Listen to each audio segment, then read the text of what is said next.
झारखंड में बारिश के आसार, बढ़ेगी ठंड, जाने शनिवार का कैसा रहेगा मौसम। झारखंड में शनिवार के बाद ठंड बढ़ सकती है क्योंकि 8 नवंबर से कुछ इलाकों में बारिश की संभावना जताई गई है। इससे तापमान में हल्की सी गिरावट होगी। वहीं अगर हम कल के मौसम की बात करें तो अधिकतम तापमान 25 डिग्री के आसपास होगा, जबकि न्यूनतम तापमान 10 डिग्री सेल्सियस होगा। सुबह के समय में हल्का कोहरा छाया रहेगा, धीरे धीरे आसमान साफ होने लगेगा, दोपहर में धूप खिली रहेगी। सांसद ढुलू महतो ने लोकसभा में उठाया झारखंड में पासपोर्ट सेवा संबंधित मुद्दा, विदेश मंत्रालय से यह मिला जवाब। लोकसभा में शीतकालीन सत्र के दौरान धनबाद सांसद ढुलू महतो लगातार झारखंड की जनता के मुद्दों को सदन में पटल पर रख रहे हैं। शुक्रवार को उन्होंने आंतरिक प्रश्नकाल में लिखित रूप से विदेश मंत्रालय से झारखंड में पासपोर्ट सेवा की सुविधा को लेकर सवाल किया।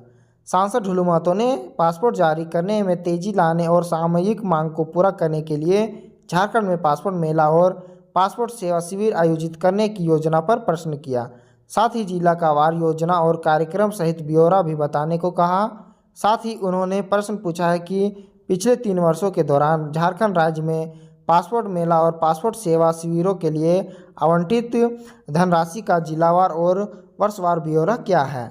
सांसद ढुलू महतो के द्वारा पूछे गए प्रश्न के जवाब में विदेश मंत्रालय ने कहा कि पासपोर्ट सेवा केंद्रों पर सप्ताहांत या छुट्टियों के दौरान विशेष अभियान आयोजित करने सहित विभिन्न कदम उठाकर अपॉइंटमेंट चक्र की उपलब्धता में सुधार करने के लिए लगातार काम कर रहा है।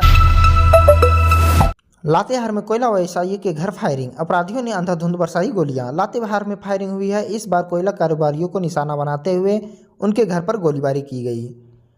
जिला में अपराधी पूरी तरह से बेलगाम हो गए हैं। इसकी एक बानगी शुक्रवार को देखने मिली, जब अपराधियों ने बालूथाम प्रखंड मुख्यालय स्थित कोयला व्यवसायी और भाजपा नेता मुकेश कुमार के घर पर अंधाधुंध फायरिंग की। अज्ञात अपराधियों के द्वारा की गई गोलीबारी की घटना सीसीटीवी कैमरे में कैद हो गई है। फिलहाल पुलिस के पूरे मामले की छानबीन कर रही है। डीएसपी विनोद रावानी के निर्देश पर थाना प्रभारी अमरेंद्र कुमार घटना स्थल पर पहुंचकर पूरे मामले की छानबीन कर रहे हैं। झारखंड विधानसभा का विशेष सत्र, 11 दिसंबर को विश्वास मत हासिल करेगी हेमंत सरकार। झारखंड विधानसभा के विशेष सत्र चल रही है। इसको लेकर प्रोटेम स्पीकर ने अधिकारियों के साथ बैठक की। चुनावी समर में जीत दर्ज कर लगातार दूसरी बार झारखंड की गद्दी संभालने में जुटे हेमंत सरकार सदन के पटल पर 11 दिसंबर को विश्वास मत हासिल करने वाली है। मंत्रिपरिषद के गठन होने के बाद आगामी 9 दिसंबर से शुरू हो रहे विधानसभा सत्र पर सबकी नज़र टिकी हुई है।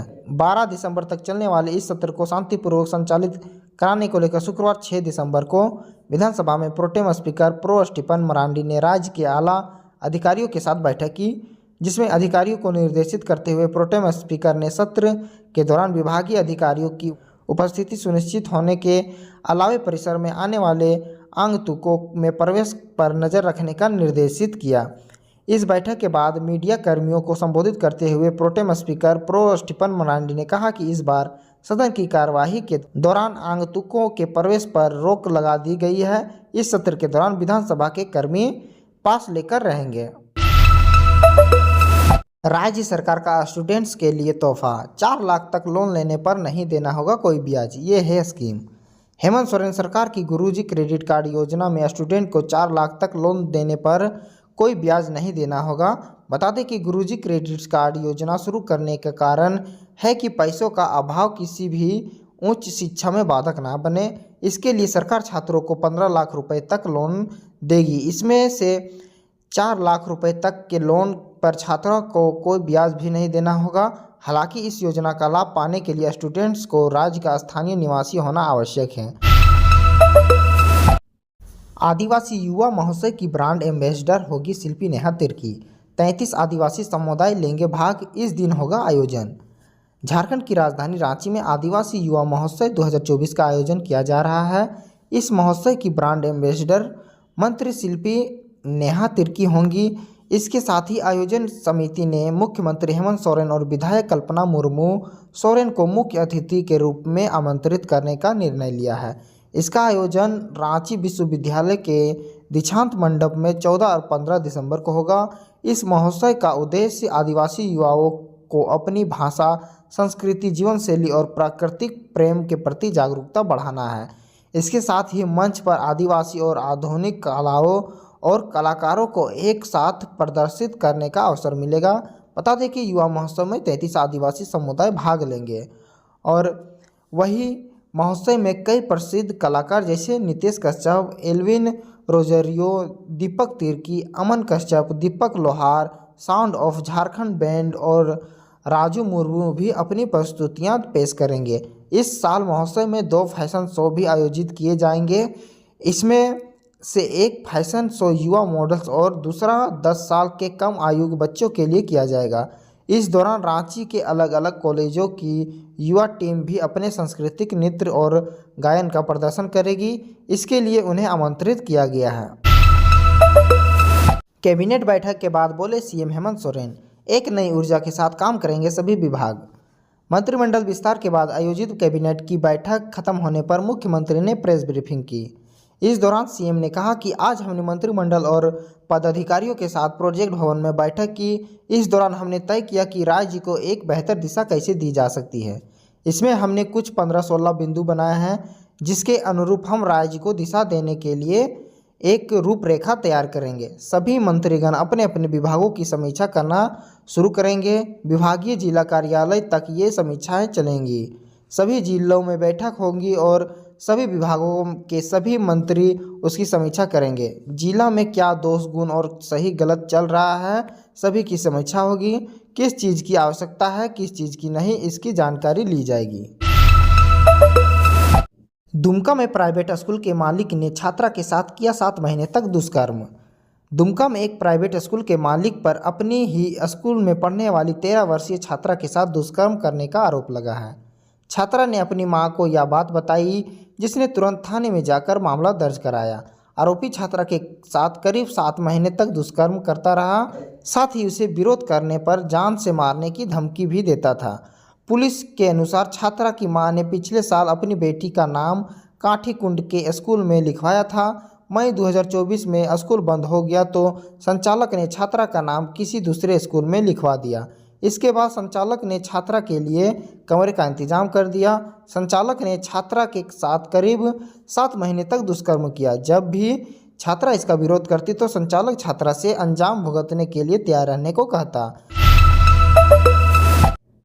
टीएसपीसी के टॉपर कमांडर को किया पुलिस ने गिरफ्तार। कई बड़े नक्सलियों हमलों को दे चुका है अंजाम। पलामू पुलिस ने प्रतिबंधित नक्सली संगठन तृतीय सम्मेलन प्रस्तुति कमेटी के टॉप कमांडर में से एक जितेंद्र कुमार सिंह उर्फ मंत्री उर्फ अभियंता को गिरफ्तार कर लिया गया है। जितेंद्र कई आपराधिक मामलों में आरोपी है और उस पर पुलिस पर हमले का भी आरोप है। जितेंद्र पलामू के नोडिया बाजार थाना क्षेत्र के सलैया गांव का रहने वाला है। पुलिस को सूचना मिली थी कि वह 12 खाट इलाके में छिपा हुआ है। इसके बाद थाना प्रभारी अमित कुमार द्विवेदी के नेतृत्व में पुलिस ने छापेमारी कर उसे पकड़ा। एएसपी राकेश कुमार सिंह ने बताया कि जितेंद्र ने पलामू में कई बड़े नक्सली हमलों को अंजाम दिया है। अक्टूबर में नोडुहा बाजार इलाके में पुलिस और नक्सलियों के बीच हुई मुठभेड़ में भी शामिल हुआ था। मिली जानकारी के अनुसार शुरुआत में जितेंद्र नक्सलियों को सामग्री उपलब्ध कराता था। लोहरदगा स्कूल बना रण क्षेत्र, फिर मच गई अफरा तफरी, कारण सुनकर लोग हैरान। जिले के सदर प्रखंड अंतर्गत एक सरकारी स्कूल रण क्षेत्र में तब्दील हो गया है। स्कूल के एक पारा शिक्षक पर विद्यार्थियों के साथ मारपीट करने का आरोप लगा है। हालांकि पारा शिक्षक ने भी स्कूल के विद्यार्थियों पर उनके साथ मारपीट करने का आरोप लगाया है। वहीं ग्रामीणों और स्कूल की प्रधानाध्यापिका ने शिक्षक को ही कसूरवार ठहराया है। बता दें कि शुक्रवार को राजकीय उत्क्रमित मध्य विद्यालय ब्राह्मणडीहा में अचानक विवाद उत्पन्न हो गया। विद्यालय के पारा शिक्षक राजेंद्र लकड़ा के साथ कथित तौर पर स्कूल के कुछ विद्यार्थियों के द्वारा मारपीट की गई। हालांकि ग्रामीण ने पारा शिक्षक पर ही मारपीट करने का आरोप लगाया है। ग्रामीणों ने बताया कि शुक्रवार को स्कूल में पेरेंट्स टीचर मीटिंग बुलाई गई थी, जिसमें कई अभिभावक पहुंचे थे। इस दौरान अचानक अफरा तफरी मच गई। फिर पता चला कि पारा शिक्षक ने विद्यार्थियों के साथ मारपीट की।